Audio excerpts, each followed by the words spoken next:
And another thing that I would like to leave with the audience, because I know it helped out me a lot, is don't think of this as a diet. You're not going on a diet. This is a lifestyle change. You're changing your lifestyle. This isn't going to be temporary. This is going to be your whole life. And once you get started, you're not going to want it any other way. So, it's not a diet. It's so much more than that. Hello, everyone. Welcome to the Infinite Ability Podcast. I am your host, Nick Uhart, and we are here to encourage each other to find our own unique abilities. Let's go. This episode of the Infinite Abilities Podcast is brought to you by the one and only Infinite Toolbox, where just like all other toolboxes, we will get the job done, guaranteed. Whether you're an entrepreneur looking to save time, boost revenue, or automate your processes, Infinite Toolbox has got you covered. With powerful tools designed to drive leads, expand your reach, and gain your industry secrets, we help you work smarter, not harder. Are you ready to take your business to the next level? Visit us at infinitetoolbox.com. That's infinitetoolbox.com, and discover how infinite your potential really is. All right, everyone. So I have Elizabeth Yarnell with me today. I'm excited about this conversation. I know it's going to be great. So, Elizabeth, can you tell us a little bit about yourself? Sure. My journey into my career really began in 1999 when I went to sleep one night as usual, and I awoke the next morning blind in my right eye. Well, And that's when I was diagnosed with multiple sclerosis. And I was told that 80% of MS patients experience significant disability within 10 years of diagnosis. yeah. So I was just about to turn 30 and learning that by my 40th birthday, I would be significantly disabled. Wow. That, it had to have been really hard to get that news, but I know from the last time that we talked, you took it, you ran with it, and you came out the let's see the brighter side. You just really said, nope, we're not doing that. I'm gonna live my life the way that I want, and I think that's amazing.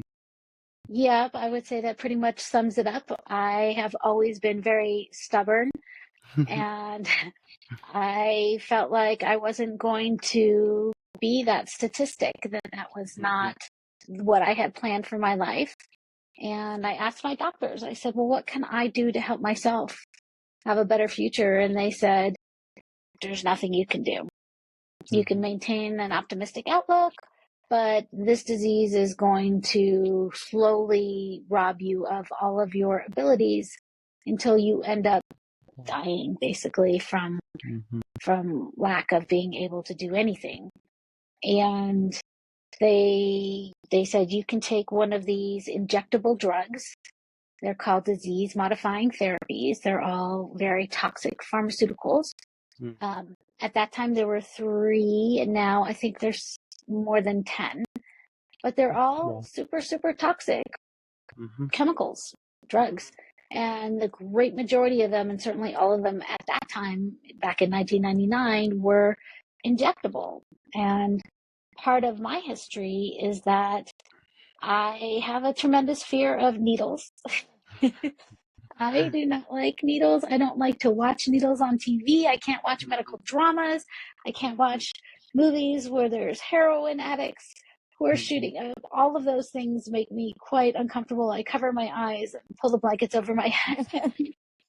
And so one of the great ironies of my life is that my father is a neurologist, and here I was diagnosed at the age of 29 with a degenerative neurologic disease. And he was quite insistent, as are most medical professionals, that I start as soon as possible on one of the FDA approved disease modifying therapies. So I chose the one I felt would be the least toxic. And it meant that I had to inject myself every single day. Wow. So I had to learn basically how to hypnotize myself so that I could function with a needle in my hands and in my body. And I did that very faithfully for almost 5 years. But I was having terrible side effects. After the first year, I started having hives all over my body. A good day was 30 hives. A bad day was 300 hives. Jeepers. It was Wow. awful. And of course, I was on the line with doctors and the hotline for the pharmaceutical, and they all said, oh, this isn't one of our known side effects. But when you are, when you already have an autoimmune disease that puts you in this subset of the general population where you're already more hypersensitive, I call it the 2% club. Like, if there's 2% chance I'm going to get a side effect, I'm going to get it. Probably even one Yeah. that maybe hasn't even been recorded up until now. Yep. By the time I decided to stop taking the drug and focus on a more natural approach, I was having seizures every time I injected. That would last for 20 to 40 minutes of complete shaking. I'd have to lie down. Wow. No control over it. Very scary stuff, for sure. Well, so obviously, that wasn't working for you at all. So, you decided to take a different approach. And what was the approach that you took? So I decided to start figuring out what it was that I had control over with my own body. What could I do to make myself feel and function better and have a better future? The first thing that I did was start to look at what I was eating. And that wasn't my idea. It was my fiance's at the time, who was a competitive world-class athlete, who said, I think your diet is like crap. And I looked at him because even though my parents were doctors, that wasn't something that had ever come up before. I didn't even know what a healthy diet looked like. But when I had time to reflect and look at, well, really for the entire decade of my 20s, the only staples I had in my diet were Diet Coke, Crystal Light, and gummy bears. So not the healthiest diet, living off of aspartame, high fructose corn syrup, food dye, artificial flavors, all kinds of nasty things. And of course, not getting many nutrients at the same time. So that was my first prong into what I could do to help myself. And through learning more about how what we eat affects how we feel and function, I became very interested in nutrition and cooking. And I didn't know how to cook. That was a big part of the problem. So I had to learn how to cook. And while I was trying to find a way to make cooking less onerous, less taxing, because MS, hallmark of MS is fatigue. And I didn't want to spend hours every day cooking from scratch. Yet I had learned through my research that whole foods were better than processed foods. And so I really needed to figure out how to feed myself from whole basic foods instead of packaged goods. And that's when I became what I call an accidental inventor. I went to, I had received a cast iron Dutch oven as a gift, and I had thought, oh, this is such a cute pot, but I don't know what to do with anything like this. And then one night I was watching an infomercial on late night TV. These were in the days before I had cable TV, way back in the dark ages, right? So there was an infomercial on, and this guy says, look, I can make your whole meal in this one countertop appliance. And he puts in dry rice and a can of tomatoes, and then he puts like a metal grill over it, like a barbecue grill type thing. And then on top of that, he puts chicken breast, and then on top of that, another grate, and then tops it all off with brownies. Covers the whole thing with this dome, plugs it in, turns it on. And I thought, wow, that is brilliant. But I don't have that countertop appliance. I don't have those metal grates. And I don't really care about the brownies, but I would really love to be able to make my own meal that easily. And so I went to my oven into my kitchen, and I pulled out my little cast iron Dutch oven that I had received as a gift. And I didn't have any of the grates, but I thought, well, what if I just kind of layer the food in? And so I put in frozen fish fillets that I had, and I had some fresh vegetables and some herbs, and I put the lid on it, and I cranked up my oven to 450 degrees because I thought that countertop appliance probably got pretty hot. I didn't know anything about cooking. I didn't know you would never cook fish at 450 degrees. That's what you do with like pizza or cakes, things like that, bread. So I put it in the oven, and in about half an hour, it just started to smell like dinner. And that just became the way that we cooked for a while. And then I actually received a patent for this cooking technique. And so I have 2 patents on this, the US and Canadian patents. It's called Glorious One Pot Meals. And I wrote a cookbook and released it. I self-published it, and then I sold 15,000 copies by myself. And then I sold it to Random House, and now we've sold more than 80,000 copies, and it's still selling. And it's called Glorious One Pot Meals. I think if I tilt my screen, let's see. There it is. There it is on the wall behind me, back in the corner there. So Glorious One Pot Meals. So that was my first idea that healthier eating would help the future course of me, my body, and my disease. And it did. And in the meantime, after I released this, I started taking all kinds of classes. I became very interested in the world of natural health. And eventually I went back to school completely, and I got a doctorate as a traditional naturopath. That means a healer who does not use pharmaceuticals or surgeries or diagnoses, but relies on herbs and vitamins and minerals and clean water and energy healing, pretty much anything that's not a pharmaceutical drug, to help bodies heal. Yeah, and what's incredible is, I've experienced this myself. I have a holistic health coach myself. So, he got me on the right track with my food. And you can really heal your body by just paying attention to what you eat and what you drink.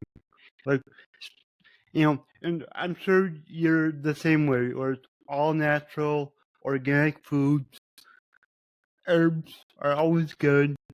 Just natural things. Like, this is how I think about it. If it grows on its own, I should eat it. If it doesn't grow, I should not eat it. That's kind of how I look at it.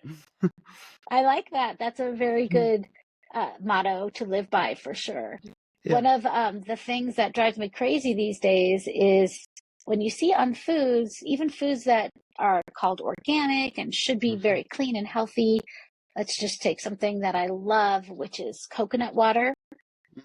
Coconut water is so healthy and so good for you. It's full of electrolytes. You can really live forever almost off of coconut water if you're stranded on a desert island. But a lot of the coconut water that you can buy nowadays has been adulterated. Yep. So if the ingredients list says anything beyond coconut or coconut water, that means it's had something added to it, and those things are chemicals. And so even if it might say less than 1% added sugar or something like that, less than 1% sugar content. That's not the natural sugar that's inherent in coconut water. That's sugar they added. They put it in. And for me, it's catastrophic, really, these added flavors and added sugars and really even added spices. So I love that you said, like most herbs are really good and safe. They are. But if you're looking on a label and it just says something like spices or natural spices or even organic spices, that's a chemical. That's not the real spice. If it was oregano and basil, they would put on the label oregano and basil. Yeah. But they're not. They're just putting this secret name spices, which is a hidden name for chemicals. And we have the most loopholes of any industrialized nation in this country. It's terrible. It's terrible. All the food and drinks that are, FDA approved, it's awful. Like I never knew it until in the past 2 years how terrible everything I was eating is. Like it's not good. And when you start eating healthy, like organic and clean vegetables and meats, you start to feel better almost immediately. And then if you would do that for like a week, and then you have one meal like you used to, you feel like crap. Like you definitely notice it. Like it's awful. It's like, why do I want to eat this? So, yeah. It's true. It's true. I can get reactions that range from the classic multiple sclerosis symptoms where I'm wobbly on my feet, unstable, falling down, things like that, which is kind of classic MS, to strange symptoms like I get a pain in this one joint, in this one finger sometimes. If I ate something like yesterday, I was helping some friends out and she had some drinks that she was sharing with us.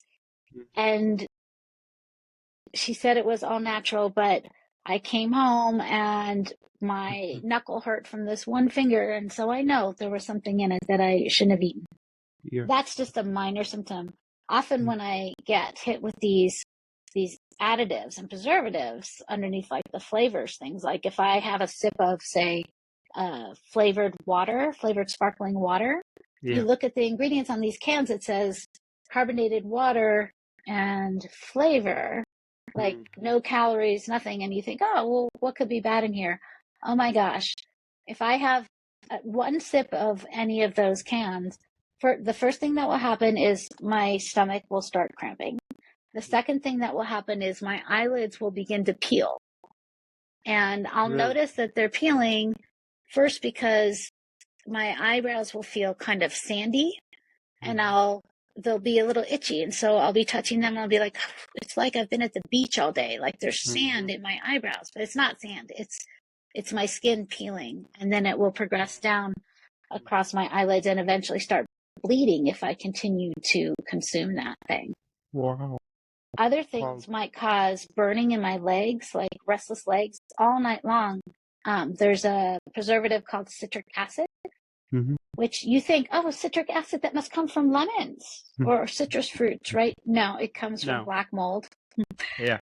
And it's added to almost everything. If you start reading labels and you're like, even like a can of tomatoes that you might use to make a tomato sauce, citric acid, you have to work really hard to find a prepared can of tomatoes that does not have citric acid in it.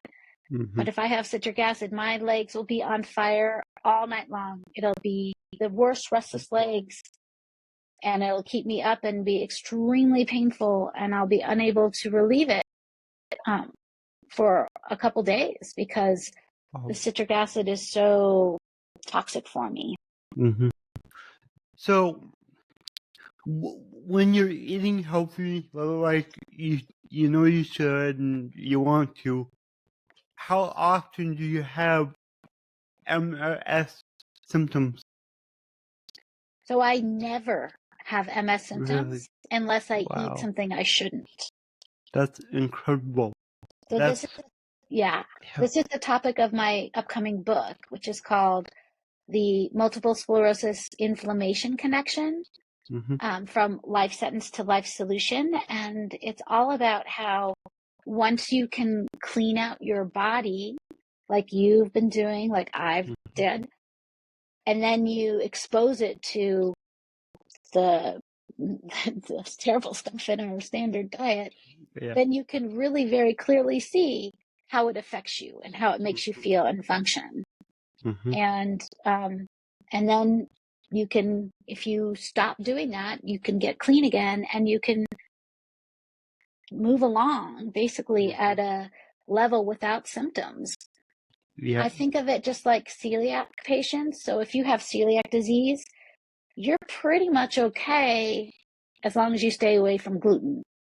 And once you get hit by gluten, you're down for the count. And then you recover and you stay away from gluten and you're pretty much okay. And that's, I think, what every autoimmune sufferer needs to determine is what substances are their kryptonite, their gluten. Yeah.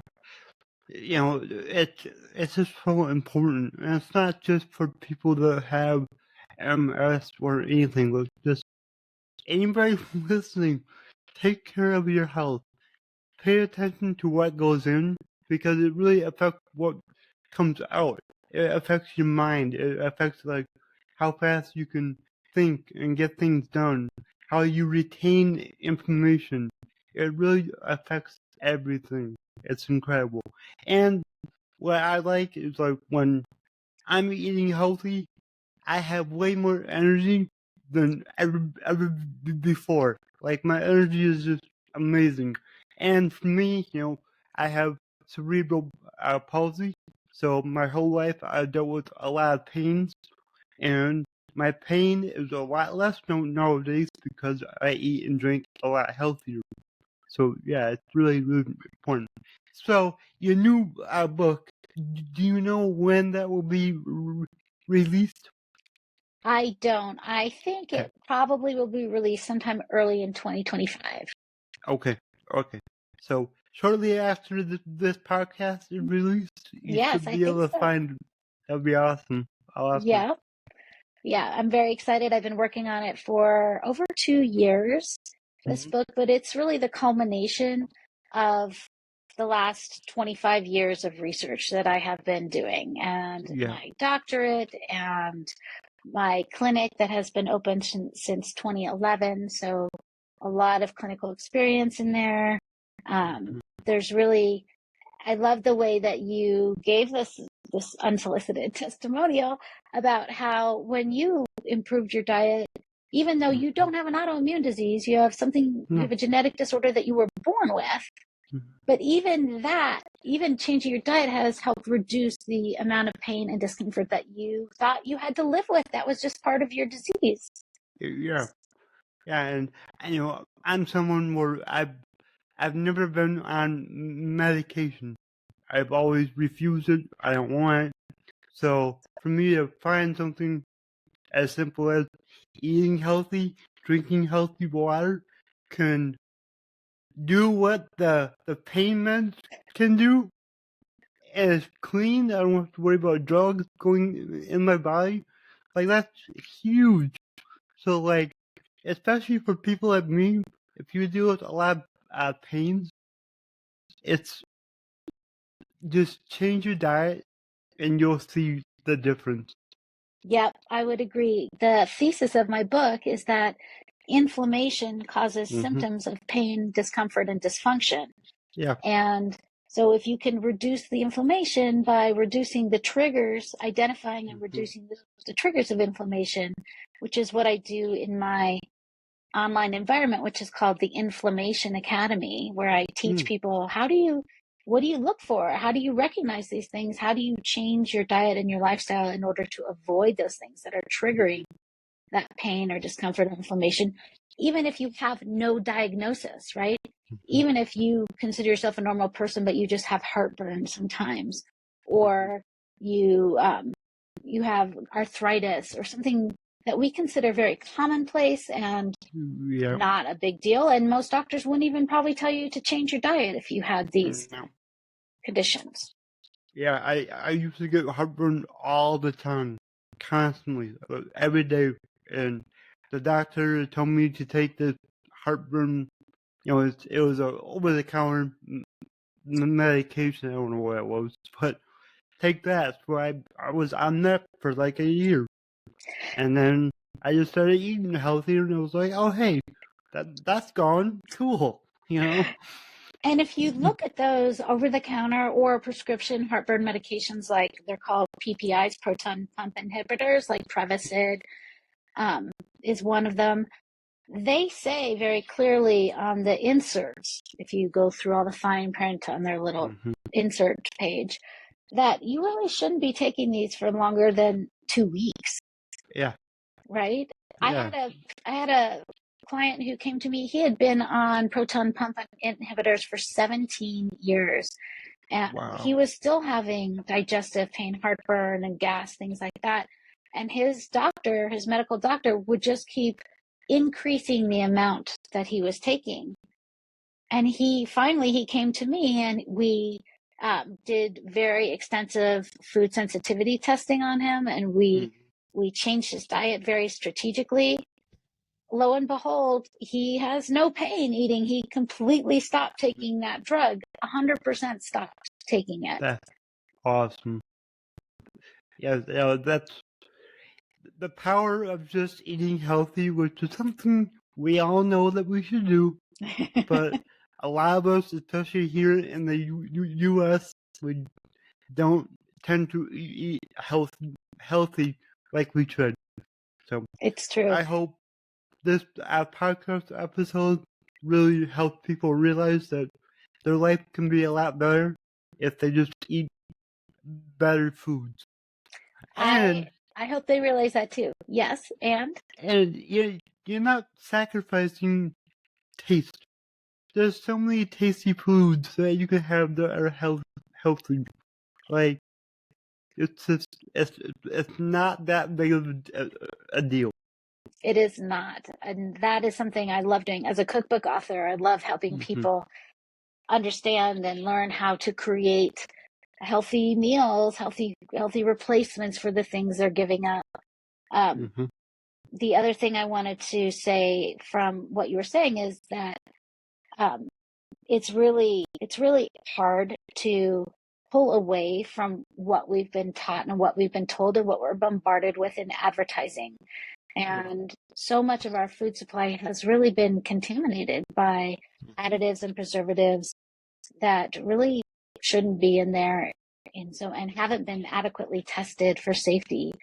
I did a whole TEDx talk on this in 2014 called Poisons in Our Everyday Foods, because they're just everywhere. The other thing I wanted to mention was that even though you can learn how to recreate and cook healthy and enjoy the taste of foods, once you get off of all of these toxins and additives and artificial flavors and artificial sugars in our world, your taste buds will recover and you will start to taste things again. And so food will taste better in general once you get off it. You may think you love the taste of Diet Coke, but once you go aspartame free for a while and then you take a sip, you'll realize it is disgusting. It doesn't taste good. No, I used to live on Mountain Dew. Like I had like 6 to 8 cans a day. It was awful. And I quit drinking pop. And I think it was probably about a month ago now. I was at the lake. My friend had Mountain Dew. He's like, "You want one?" I was like, "Sure." Well, it's only one, right? Old times. It was awful. Like I was like, the carbonation. I'm not used to that anymore. So like that was uncomfortable. The taste was not good. Like I'll take my healthy water any day over that crap. Like it was just like I was so surprised though because it's something that I used to love. Yeah. And now, nope, don't give me that at all. No. Yes, exactly. That's exactly what happens when you clean out your body Mm-hmm. and then you're re-exposed and you think, oh my gosh, this stuff is awful. How did I Yep. used to think it was so great? Yep. Yep. So yeah, it's really good. So if you can just commit yourself for like a week or two, you'll see the difference, and you'll be so much happier. Yep. Yep. And you'll feel better inside your body, right? Oh yeah, that's for sure. All right, so my slogan is "Your abilities are infinite." What does that mean to you? I love that slogan. It's so, Thank you. first of all, optimistic and Mm-hmm. empowering at the same time, Mm-hmm. because I think that the most essential feeling for a person to feel in order um, to recognize happiness is to feel empowered and Mm-hmm. to feel in charge, like you have control over your life and how it rolls out and how you feel and function every day. Um, so yes, that, did I answer the question or Yeah, did I just, yeah, that's good. No, yeah, that's good. That's good. All right, so how can people reach out to you and work with you? You know, your books, all that. So the best place, the main hub for everything that is me is my website at Elizabeth Yarnell, YARNELL.com. And from there, you can get to the Inflammation Academy. I have a parasite purge, that protocol that I have that Mm-hmm. you can get to. From there, you can take an inflammation quiz. You can do a lot of different things. You Mm-hmm. can see my past podcast episodes. I don't have my own podcast, but I guest on a lot of podcasts and summits all the time. Mm-hmm. Um, which I love doing because I love meeting new audiences and really talking about the benefits of healthy eating and healthy living and cleaning up your lifestyle. But most of all, the empowerment. You can do this, only you can do this for yourself, right? Yeah. Nobody could have done this for you. And if somebody tried to take away several years ago, if they tried to take away your Mountain Dew when you were drinking 6 a day, you would have been pissed. Yeah. Oh yeah, that's for sure. So yeah, you have to make the decision yourself. Nobody else can. I love that. It's all about personal empowerment. And that's what my book is about. That's what everything I talk is about. Once you make the decision to help yourself secure a better future for yourself and a better Mm-hmm. present, a better daily life, nothing can stop you. But you have to make that choice. And then the amazing thing is your family and loved ones are going to slowly start to follow along. So then you're also helping them. That is true. That is very true. They will see your example. Yep.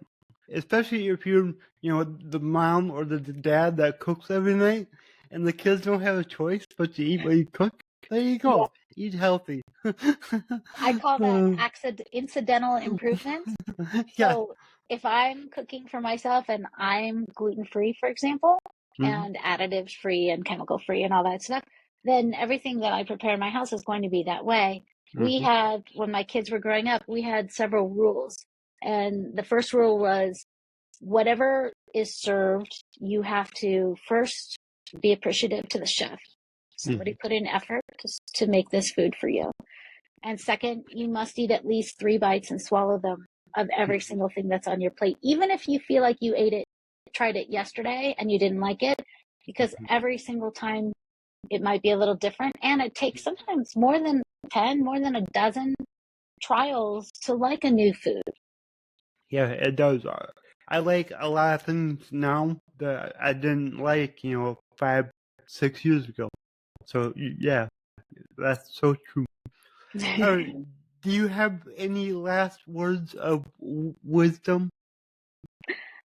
So one of my mottos is whole foods are better than processed foods, as I shared earlier. And I really think that that is a motto to live by for everyone. So, as much as you can do that, and you can find something of mine that helps you accomplish that, like my cookbook, Glorious One Pot Meals, or my websites, or the Inflammation Academy, which is a great learning resource to find to really dig into the ins and outs and figure out how to do it, because it can be very overwhelming to figure it out on your own. Yeah, And it can be. so I'm here to help. And another thing that I would like to leave with the audience, because I know it helped out me a lot, is don't think of this as a diet. You're not going on a diet. This is a lifestyle change. You're changing your lifestyle. This isn't going to be temporary. This is going to be your whole life. And once you get started, you're not going to want any other way. So, it's not a diet. It's so much more than that. It's so well said, Nick. Thank you for popping that in, because that's absolutely right. It's not a diet. It is a way of life. And it just becomes natural. Like, it's natural for me at the grocery store not to reach for cow's milk, but to reach for coconut. And one thing that my health coach taught me, when you're at the grocery store, stay away from the middle aisles. Walk around the outside. That's where all the good, healthy food is. That is very, very true. Although I do like to go into the middle aisles just to be appalled and horrified by the ingredients list on our standard foods that everybody eats, that we've all grown up eating. I'm not even going to name any brands or specific things, but you might be able to imagine what those might be. Yeah, all the stuff I grew up eating. Yep. So, alright, this has been absolutely amazing and so helpful for so many people. Thank you. Well, Nick, thanks for inviting me on, and I'm so pleased to have been here. Thank you. Of course. If you enjoyed this show, please go ahead and share it on your Instagram story and tag me here, the Nick Heart. Also, go ahead and share it anywhere else that you see fit, because the only way that I can grow this is by you guys sharing it. I don't sell anything on here. I don't have any sponsors. So let's just get it out there by word of mouth, help more people. Alright, everyone. Remember, your abilities are infinite.